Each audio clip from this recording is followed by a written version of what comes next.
Welcome back to PB Miss Universe, coming to you live from Baton Rouge, Louisiana. And we are about to begin the hard part, that is the question and answer round, that our judges will listen to determine the final 3 contestants. Okay, this is how it works. Each contestant will be given a question that we have tailor-made for all of our 15 contestants, and they will have only 30 seconds to respond before they hear this sound, signaling that your time is up, no more. Ladies, this is the time to make it or break it. Take a deep breath, and I'm going to take one for you, and let's get started. France, you are first. Although France doesn't seem like it, she scored the highest in the preliminary interview. I'm sure all eyes will be set on France.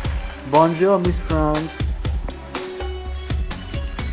And your question is, the currency demonetization in India has been the greatest economic reform in recent times, with over 86% of the Indian currency being frozen overnight. Political leaders have gone further to attack the policy and accuse our Prime Minister of enforcing political correctness in our country. Do you believe that such policy results in marginalizing the socially disadvantaged? Why or why not? After every surgery there is a pain and discomfort, but then after that there is relief and life.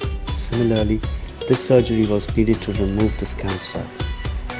Even though the guilty will be a select few, the common man will suffer for some time. We stood united in 1947 to remove the British. Now is the time to display the same unison, to oust the black money. This policy will in fact upgrade the socially disadvantaged who had been marginalized and labeled the same because of the black money in the hands of few. It's time to give them back the money that they deserved. Germany. Amazing, France. Jamaica, come on up here.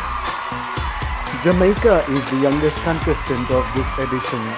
The judges rated her preliminary interview as one of the weakest. We will have to wait and see how she handles her final question. And your question is, recently neuroscientists in the United States reported that children who has been a victim of bullying in high schools has grown to become stronger individuals with a very strong willpower, which in turn proves bullying is rewarding. But sociologists say that a modern progressive society should have no place for bullying, and it is strongly condemnable. What is your take on the differences of opinions of these two vested interests groups of the society?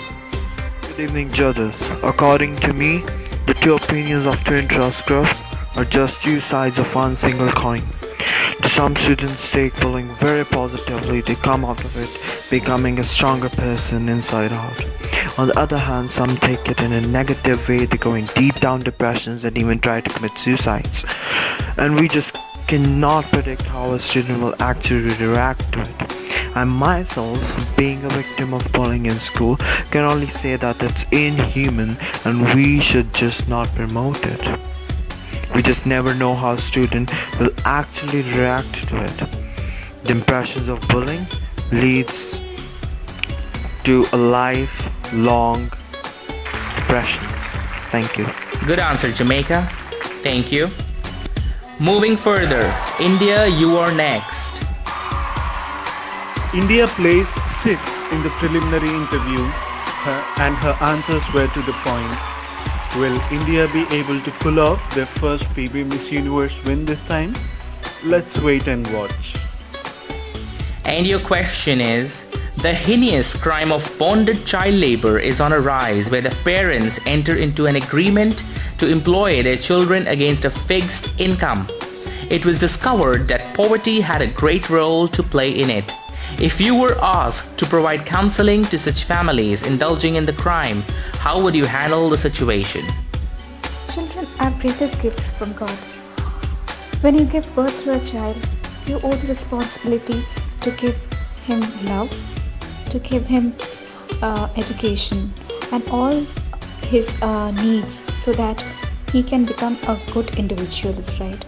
So these are the same things that I would tell those people who are engaged into an agreement to employ the children against a fixed income rate. So yeah, I do understand that poverty has a great role to play in it, and these people are really poor to satisfy all the needs of the child, but definitely there would be people who are willing to. That was interesting. Thank you, India. Okay, Spain, it's your turn now. Spain has very strong interview skills. Most of the time she starts off really well, but lets it go at the end. Let's see how she handles her final question. And your question is, social media crisis is on a rampage across many countries around the world, the primary reason being the information asymmetry. If you face any strong and negative emotions on social media that outweighs your common sense, how do you plan to handle that situation? Hola, buenas noches, and thank you for the question. Problem with today's generation is that they believe whatever goes on social media without the proper fact checking. It's like shit mentality, just follow what everyone does without having an opinion of their own. If I'm dragged into such a situation which negatively affects me, then I would bring them the actual facts and tell them to have a life and mind, which is not behind the social media, but in the real world. Thank you. Oh yeah, good one, Spain. Thank you. And finally, Dominican Republic, you are up. One of the judges told me that Miss Dominican Republic faced the toughest questions during the preliminary interview, but the judges were very impressed with her answers, and the way she tackled it was brilliant. Can she repeat the same magic during the final question? And your question is, juvenile delinquency has been on a rise in our country today. The juvenile justice law of our nation still remains unamended and fails to address the issues of the modern generation. Lack of knowledge and awareness goes to become the root cause of such societal crime, but there are a lot of other factors that goes into pushing the crime rate. What, according to you, are some of those factors, and how can we combat them from recurrence? Juvenile delinquency is like any crime that human beings commit, but these crimes differ because they are committed by young people. Obviously, young boys and girls have lesser understanding of how the world works today. Parents, friends, and teachers are all responsible along with the juvenile who commit a crime, according to me. The purpose of juvenile courts is to help the teenager understand the importance of staying away from such crimes, and the family should have a very positive attitude towards life and towards society. Parents and elder siblings should show the children positive values and the standards of society, and in this way the children will be able to show the right behavior to society. Family is a role model for every child, and a model behavior by parents and siblings can. Thank you, Dominican Republic, and thank you to all of our top 5 finalists for a phenomenal job. When we return, find out who grabs the final 3 coveted spots at PB Miss Universe. Stay tuned.